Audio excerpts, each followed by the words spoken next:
Hey there, guys. It's John Rose with one of the most important pieces of authorship in the online right sphere in probably a decade.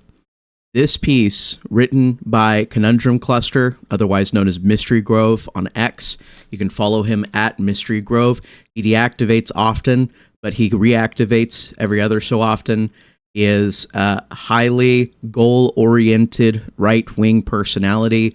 He supported Trump in the 2024 election, and he was right about pretty much everything he said at the time. And so, not praising him as someone infallibly correct about things, but the important thing that he and I have in common is that we want goals, we want outcomes, we want things to marginally improve. We will take granular, gradual, marginal improvements over having the perfect ideology and falling apart, failing, dying, becoming slaves. And that is the choice you have right now. You either choose good outcomes or you choose slavery. It's a binary that has been forced upon you by the failures of the right and by the total institutional captivity of the left. So, I want to talk about this piece. It's really long. I'm going to break it up into individual videos. Why am I doing that? I could record myself talking about this whole article in one sitting, but I really want you guys to absorb the information, which is why I'm going to break it up into chunks. So the first chunk we're going to go over is a discussion of the Trump miracle in the current orientation and standing position of the right. Because it's really good to have this context. So this first video is a bit of context. The second video will go into World War II, and then we'll go on until we get to the end of the article. But here's the first bit. I'm going to go ahead and start reading. Please read it yourself. If you have the attention span, follow Mystery Grove, etc., etc. God bless. We're in the middle of a vibe shift. I'm told this again and again. The vibes, they're shifting. The unthinkable is becoming thought. Red lines are being crossed every day with alarming frequency. The annoying girl at your office, her ability to get you fired over nothing seems greatly diminished. I deeply relate to that sentiment. These are all real and good things. I said in my very brilliant previous essay, Navigating the Era of High Trumpism, it is now officially okay to like Trump at a scale that was previously unimaginable. The total resistance from the system that you saw at the start of the first Trump administration has not been repeated. The enemy is in retreat across the board. What does all that actually mean at the end of the day, though? Nothing. Not necessarily anything, at least. No one should ever forget just how close we came to disaster. The Biden years were some of the worst in our country's history. Our dementia-addled former president handed the government over to radical activists who opened the border, turned every important institution into a petri dish for disastrous social engineering, and left the country humiliated on the world stage. This decline, accompanied by visible and pronounced decline in America's quality of life, was not marked by widespread civil unrest. None of the violent pushback so confidently predicted by accelerationists and regionalists and all the other worthlessists who came and went over the last 4 years ever materialized. Excuse me, I had to sneeze. Rather, until Trump's miraculous political comeback, the right was confused and passive. Democrats dumped tens of millions of illegals into the country, looted the treasury, and generally ran the board without any substantive institutional opposition. The American right was incredibly fortunate. Democrats were very visibly broke the country and put forward two of the weakest and most abrasive national candidates of all time, sloppy drunk Kamala Harris and spiteful eunuch Tim Walz. Donald Trump, already a world historical figure, assembled a team of loyalists with far greater discipline and professionalism than you saw in either 2016 or 2020. Many of Trump's former enemies showed remarkable grace and endorsed him rather than see the country and the world decline to nothing. By the way, that's a really important point. If America falls, the world falls. Don't think otherwise. After all this happened, Donald Trump's life was saved by a public act of God that would be seen by billions of people with an assassin's bullet missing his brain by less than a quarter of an inch. With all the blessings bestowed on the American right, Republicans still managed to secure just a hair under 50% of the popular vote. Republicans lost the very important governor's race in North Carolina, part of a larger trend of solid red states falling under, quote, moderate, unquote, Democrat executive control that isn't moderate at all, along with many congressional seats in states that Trump won handily. Republicans once again lost college-educated whites, a demographic that is critical towards achieving their long-term goals. People like Trump, he's difficult not to like. It remains to be seen whether people like Trumpism.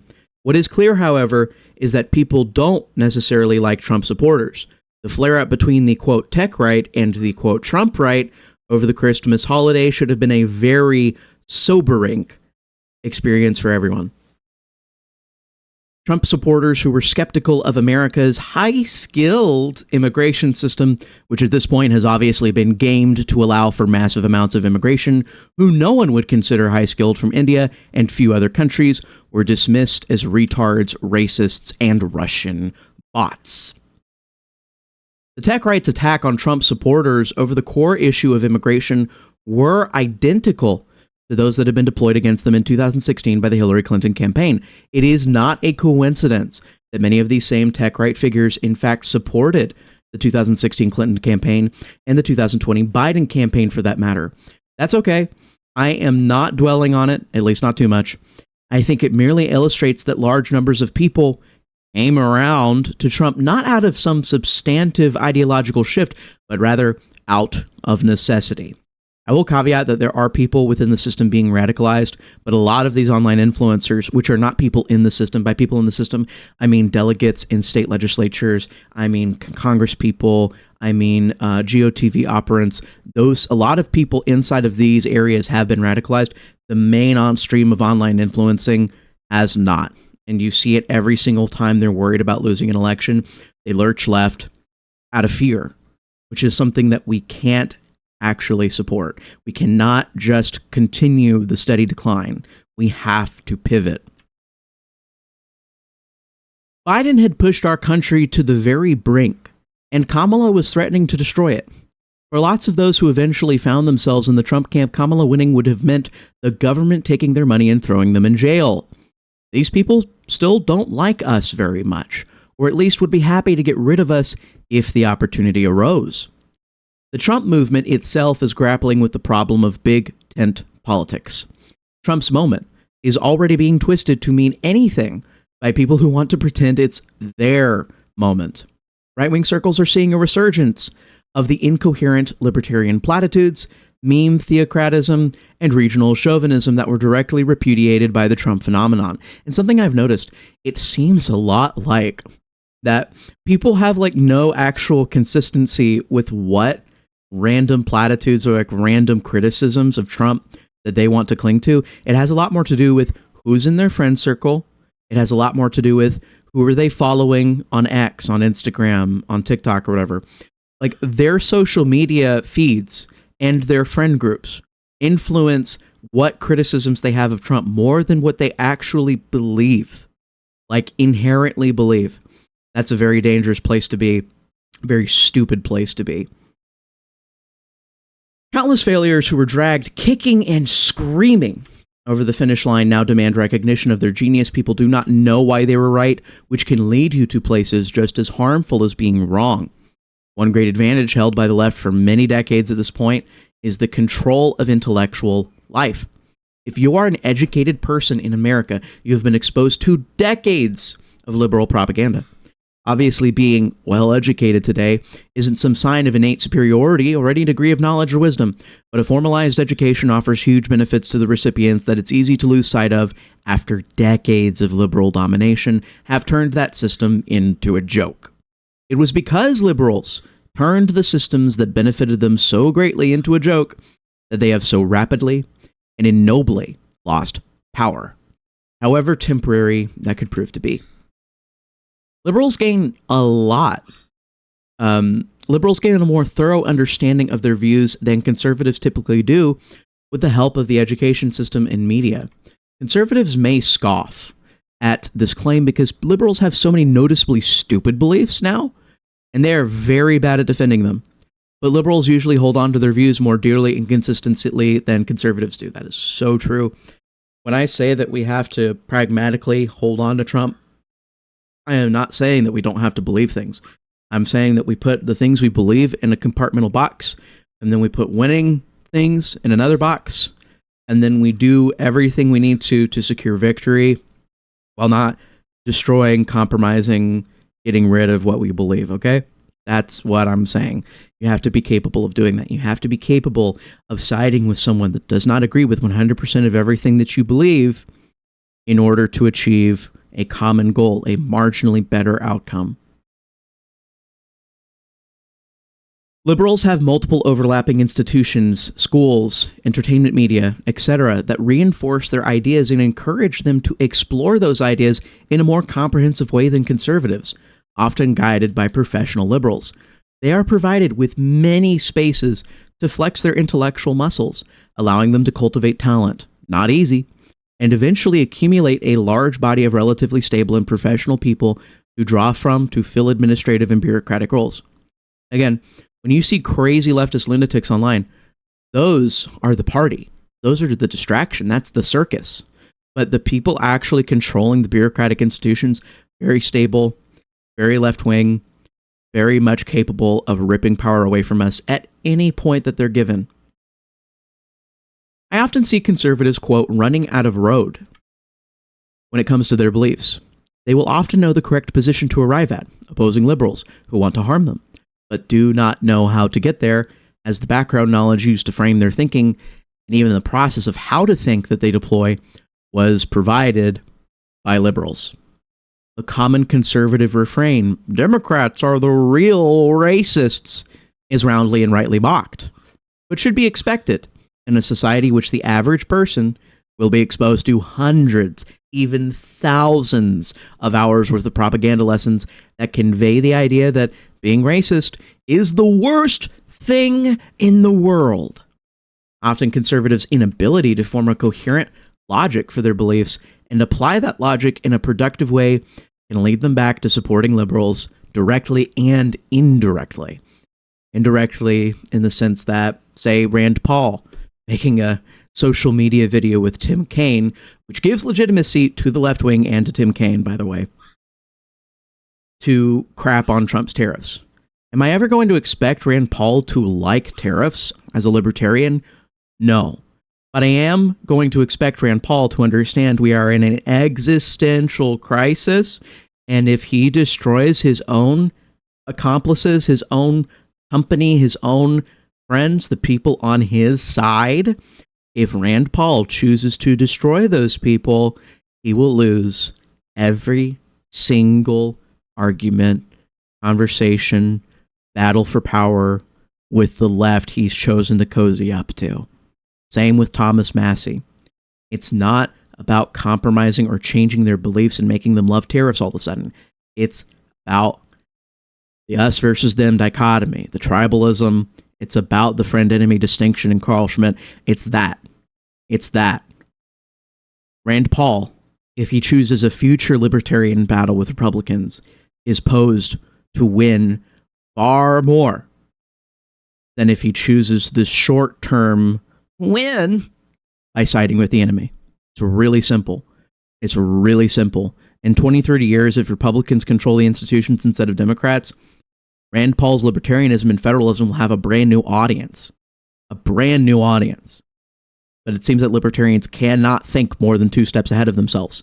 That is why I keep bashing libertarians. It's because I want them to have a voice, because I want them to be genuine opposition to what we do right now in the MAGA Republican Party. But they can't get there.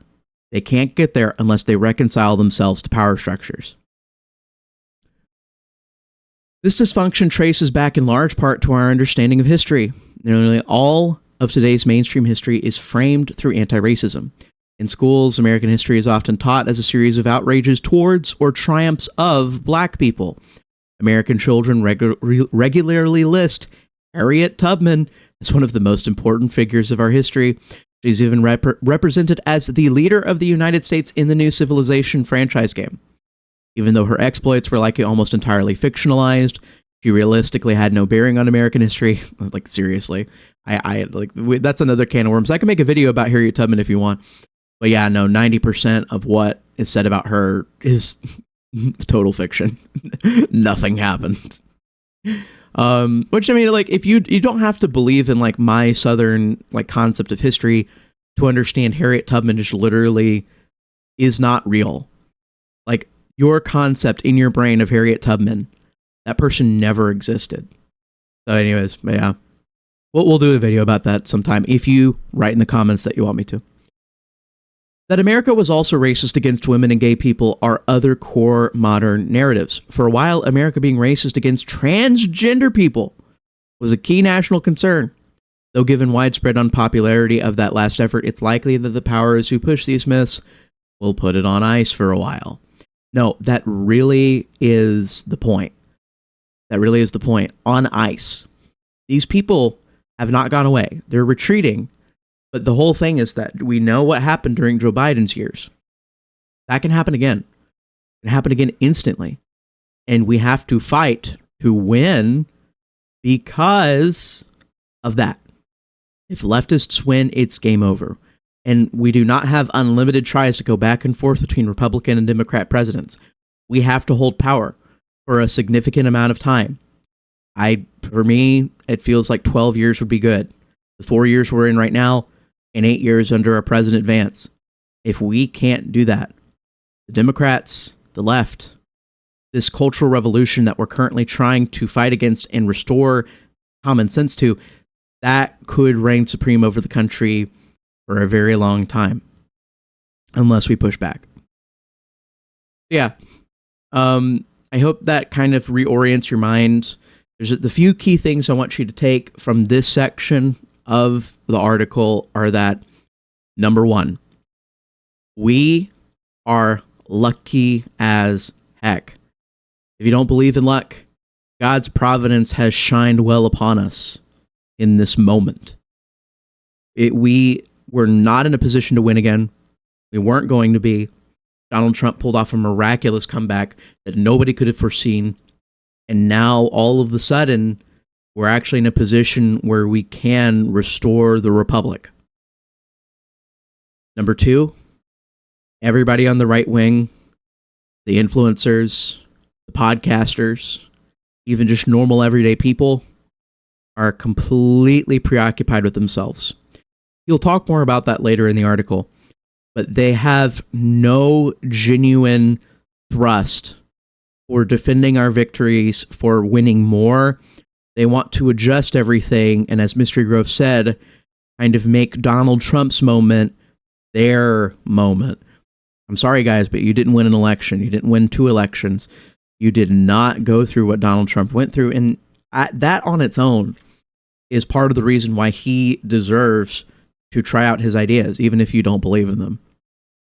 He deserves his moment to try and fix everything. And the more that you side with the left, crapping all over him, the more that you're pushing the needle over that side. So we lose the midterms, we lose the 2028 election. You have to understand this is not base, like low IQ tribalism. This is survival. This is actual survival. And I don't mean of our party, of our ideas. I mean of civilization itself. Okay? You have to have the gravity of this situation must be taken seriously.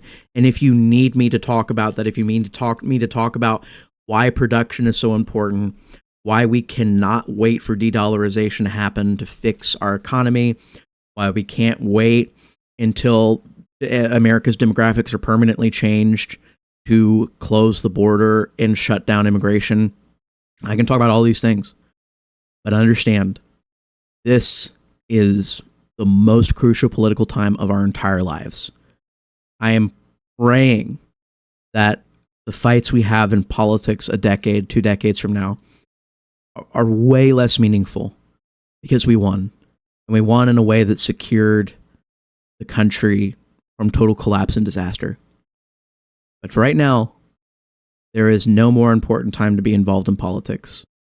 And why should you be involved in politics? To push your own ideas, push your own narcissism, push your own bullcrap, to try and make your ideology the center of Trumpism and MAGA? No. You and I are here to support Donald J. Trump and to support this movement until we get to a place where we are not worrying about the total collapse and destruction of our country every 4 years. Okay? All right. I'll come back with another video on the second part, which is going to be about World War II.